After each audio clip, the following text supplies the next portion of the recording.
It's a brave new world we're living in because New York City has become a Met town. It may not last 24 hours. It may not last a couple hours. But right now, in the moment, as you return to work and return to your normal lives after Thanksgiving weekend, Steve Cohen showed the baseball world what happens when he gets ticked off. Okay, Steven Matz, you want to lie to me and turn your back on me? We'll go out there and sign 4 guys, spend $250 million, and let the world know I have my money. I'm willing to spend it. If you're a Met fan, today is a great day as Max Scherzer becomes a New York Met. Good afternoon, Evan. Congratulations. How are you today, buddy boy? How do you think I'm doing? He's been peacocking around for the last 2 hours. For the last 2 hours, peacocking. It's just the same old Mets. Who's laughing now? Listen, I wouldn't get cocky, but enjoy the moment. No. I'm not cocky, but this has been a fantasy going back to July. You remember when the fantasy started? The fantasy started with, hey, why not call the Nationals about Max Scherzer? What, Evan? They won't trade him to you. But, Evan, Max doesn't want anything to do with the New York Mets. Well, everybody's got a price. And this is what the Yankees did so brilliantly for so long. CC Sabathia didn't want to pitch in New York, but they gave him no choice. Carlos Beltran didn't want to come to New York. But back then, Omar Minaya and the Wilpons, I give them credit, they left them no choice. Max Scherzer was given no choice. 3 years, $130 million. He gets an opt-out. All good. This is the beautiful money that we all fantasized about. Yeah. This is what we were dreaming about, where nobody was off limits. Nobody was off limits. And for some reason, Max Scherzer felt off limits. We were told he is off limits. He doesn't want to come to New York. Well, guess what? When you've got more money than anybody else, you can dream about anything. And today, as Met fans, I know they gave Lindor $300 million. I understand. Today, the beautiful, sexy money has arrived. And I don't want to hear, oh, he's 37, 38, he's 39, he's whatever. It's only money. That's the point. That's the point. Today's a great, listen, there's no way to slice it. If you're a diehard Met fan, today's the day you've waited for since Steve Cohen signed the dotted line to buy the Mets from the Wilpons. Nobody's out of reach. And it also showed you what kind of guy Steve Cohen is. He played nice with the other owners until it was time to not play nice. Every team out there that said that their executive wasn't allowed to talk to the New York Mets. Every agent, whether it's just the one Martin, that turned their back on a deal that they thought they'd agreed to, just got sent a message. I'm not effing around. Now, we can talk about the other 3 guys they signed over the weekend as well. Starling Marte, of course, the big acquisition there. You have a starting center fielder now. But Steve Cohen flexed his wallet. And that's what you guys have been hoping for since he bought the team. Today will go down November 29th, 2021, as a Mount Rushmore moment in the history of the Met franchise for a number of reasons. You get a great pitcher, not a good pitcher. You get a great pitcher. Your owner shows every agent out there, you got to come talk to me before you sign anywhere else. And to all the other owners that welcomed Steve Cohen with a sloppy dead fish handshake and said, you're not going to go out there and outspend us in year 1, and then we're going to screw you along the way as you try to hire an executive to run your franchise. Okay, I'm your Huckleberry. Game on, bitches. The New York Mets came to play. And if you believe the insiders out there, they're not done. I know. Most people believe Javi Baez is going to come back as well. So the New York Mets for next year, assuming there is a next year, when they figure out all the arguments that are going to start December 2nd with the work stoppage / lockout, however you want to position it, the New York Mets just announced to the world, you have to come beat us. We are coming to play with a full cupboard of talent. You have to come beat the New York Mets. And I just think it is a great, you know what it is? In the last 24 hours, the Jets won a football game. The Giants won a football game. The Mets got Scherzer. You want to go over the last 4 days? They got 3 other players, too. We'll crack that down in a second. New York is back, and we're back courtesy of the New York Mets. I never thought I'd say that. I thought the Yankees by now would have Correa signed. Maybe go out there and get somebody else I wasn't thinking of. What are they doing, by the way? Nothing.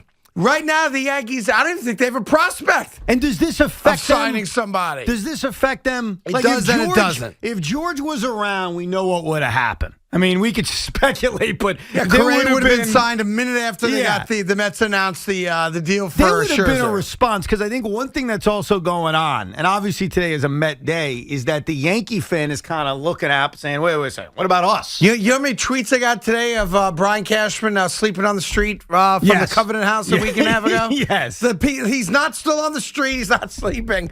But I don't know what the Yankees are doing, nor should you care what the Yankees are doing. If you're a Met fan, today's like New Year's Eve. Oh, yeah. Today is a celebration. Because this was, in a lot of ways, and I understand, baseball's a risky game. All right, Max Scherzer is going to be 38 on July 27th. You never know when he's going to lose it. All right, you never know. And I get that, and I understand that the risks that are involved. But I want to make this clear for anyone who's concerned about risks. The only thing the New York Mets risked today was money. That's it. Right. They didn't risk by giving up a compensatory first-round pick. They didn't do that. They didn't risk it by trading top prospects who can come back and bite them a few years. They didn't do that. What they risked, what Steve Cohen has risked over the last 72 hours, is money. And when you've got a lot of money, Craig, if you fail with a bad money investment, you can go make another one. So instead of thinking about how this can backfire, why don't you think that way? People in the back of their minds will always think of that. No one's thinking that. I want to think about the possibility. Nobody's thinking negatively. Why would you bring negativity into this? Because I've already seen a little bit of it. The Twitter's not the real world, dude. Tom Izzo, when I went into your office to peacock a little bit. Stop. I want to think about... Listen, don't bring up the negativity. You're unbelievable to me. I'm not negative. You just got the signing of your lifetime, and you're bringing up the possibility of other people viewing it negatively? Listen. You tell us I'm not deflect negative. this. I'm not negative. You're impossible. I'm mad at you now. Calm down over there. No. I'm not. Hold on a second. I'm not calming down, and here's why. Why? Because for the last 2 hours, you're peacocking around here. I'm still peacocking. Singing the Mets song. We opened the show with the Mets song. Yeah. You put on that stupid Mets shirt, which is not the shirt you wore to work today. LGM. To celebrate. Yeah, that's right. Today's a great day in your franchise's history. Correct. As a fan, you have not had a lot of these off-season moments. You've had some, not a lot. Okay, so what's the problem? And you're reacting to 1 or 2 a-holes on Twitter? Well, I've got to... Oh, my God, I've got to calm anyone down who's concerned about the age. Who's concerned about it? Tell me one person that's new? Concerned about Max Scherzer's age. What, are you new around here? What, do you think everyone universally always is pom-pom Don't worry about those people. You went out there and got a guy that you thought was ungettable. Yes. And prior to Steve Cohen buying the team, let's be honest, he was ungettable. Of course, it wouldn't have even been talked about. Right. Enjoy it. I'm not going to allow you to. No, I'm going to enjoy with you. I'm going to enjoy this with you. You're actually not allowed to enjoy it with us. Come on, man. Same old Mets, Mr. freaking out about Cohen's tweet about Steven Matz. You, of all people, don't get to enjoy this moment with us. Then you better enjoy it. I am. This is for Met fans. And what I want you to fantasize about is that Jacob deGrom and Max Scherzer are the 2 best pitchers in baseball. Well, assuming DeGrom's healthy. Okay, fight me on that. No, they are the 2 best pitchers in baseball. Period. They are. It's not Robbie Ray. It's not your boy, Mr. Lay. I got to sculpt the baseball if I'm any good. The 2 best pitchers in baseball are in the same freaking rotation. This could be Randy Johnson and Kurt Schilling brought back together. And as I tweeted earlier, age-wise, it's basically the same thing as 2001. So they have brought in the only guy who even can come close to Jacob deGrom. They brought in Jacob deGrom Insurance. Let's be honest. If you want to find negative, I'll tell you the one negative thing. It's who's taking credit for the deal. And again, this is such a weak side story, but one I do have to bring up. Are you talking about me because I tweeted at Max a few days ago, don't be afraid of New York? No. I'll take credit for the deal. You get no credit for the deal. Come on. Because someone actually wants, that's fascinating to me. as the Mets get all the credit in the world for this. You're getting a deal done with the hardest agent in the world to get a deal done with in Scott Boras, and a guy that we were told had wanted no part of New York. They got a deal done, so they get all the credit. And today's the day you sit back and enjoy, and you gloat, and you enjoy the moment for what it is. But guess who's trying to take credit for it? I mean, it's beyond the Someone scope. is trying to take credit for it. Well, two people really, but they're in unison. Steven Matz's agent? No, although Steven Matz's agent should tell Met fans, "You're welcome." The St. Louis Cardinals, "You're welcome." Yeah. No, Rachel Luba and Trevor Bauer shut your are mouth. no joke trying to take credit for this. Shut your mouth. Yeah, and they both tweeted out there. Good, nice to see how we set the table for deals like this. Are they serious? I am not kidding. Max Scherzer's 37 years old. Bauer strive to create this exact deal for players. Oh, shut up. Shorter deals with higher AAV for top market guys. Hold on a second. Trevor and Rachel, I want you to listen carefully. Max Scherzer's great. He's actually coming off statistically, you could argue, the best year of his career, right? So he's great. He's at the top of his game. He can't get a 9-year contract. He's 37. Yeah. They didn't follow your framework. Oh, that's what they think. Are they insane? They're both taking credit Trevor, for it. delete your account. Yeah, anyway, you're a diehard Met fan, by all means. Today's a great day for you. Celebrate it, enjoy it, own it, gloat about it. I'd love to, where were you? Like, when you first got wind, beyond just like the dopey insiders who never get anything right, when it became clear that this was more than just, hey, the Mets have an interest in Scherzer. Well, let's clarify. When do you think, because this all really started yesterday and yesterday night, and the craziness was off the charts on social media last night, but a lot of us, and I'll admit this, Craig, a lot of us felt like we were being used. Like Max Scherzer really never had an interest in New York. So when you ask, when did you get wind of this? There's a difference between when did you really believe it was going to happen? Yeah. And when did you start to get yourself thinking, well, maybe it could happen? Because there's a difference. Because last night when I finally went to bed, and I didn't go to bed till 2 a.m. because all I'm doing is sitting there refreshing Twitter, trying to get updates. I went to bed thinking we have a shot, but I think he's using us. That was my feeling. And that's Bauer related. Yeah, it's Bauer related. It's also the idea of he doesn't want to come here. He doesn't want New York. I've seen this before. It's happened in the Yankees too, where New York is used. I never realized they were going to get him until I finally saw it's a done deal. Yeah. Because all morning I'm still thinking he's going to screw us. All morning I'm thinking he's using us, and then at the last second, the Angels and the Dodgers are going to make a monster offer that's reasonably close. And even though he's a Union guy, it's going to be close enough for Max Scherzer to take the Angels or the Dodgers. So for me, I didn't have the optimism, Craig, until I saw done deal, and then the peacocking began. You've ever listened? Today's your day. Yankee fans are sitting back now saying, hey, what are we doing? Are we going to do anything? Are we sitting there? Are we looking at goose eggs for the offseason? Are we awake? Do we care? Are we going to let the Mets just come in and go get everybody they want? We're going to get nobody? Be interesting if the Yankees do react to it. I'm sure the Yankees don't care what the Mets do.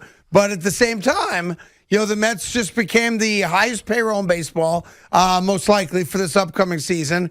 And they showed you that there is nobody available that they now can't get. They're in the running for everybody. Their projected payroll already is about $265 million. They may get close to 300 by the time it's all said and done. But they just announced to baseball, we are here to play. If you don't like it, too bad. So turn your backs on us. Don't let us talk to your executives that we want to hire. Lie to us about getting deals done. We are here, and we are not going to rest. We're not going to just sit back, let everybody kick dirt on us like the losers we used to be. We are now going to be aggressive.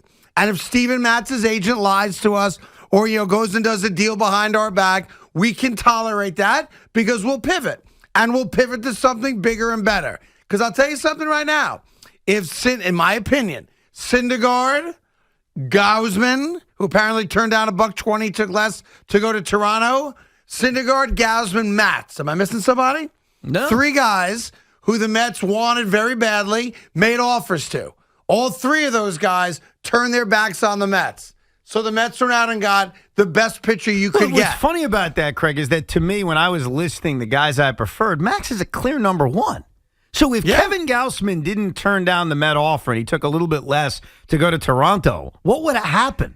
Did the Mets disagree with the assessment that Max Scherzer should be your number one target when it comes to starting pitchers? Meaning, do you think they were going to get both of them? Well, look, it just seems very convenient that those three guys walked away. Their decision. So you're talking about, not that the Mets are ever going to give Mats the 44, but just for the sake of the value of it, $44 million Mats got. $110 Gausman got. They offered $120. And the qualifying offer to Syndergaard. And they just called $19 million to Syndergaard.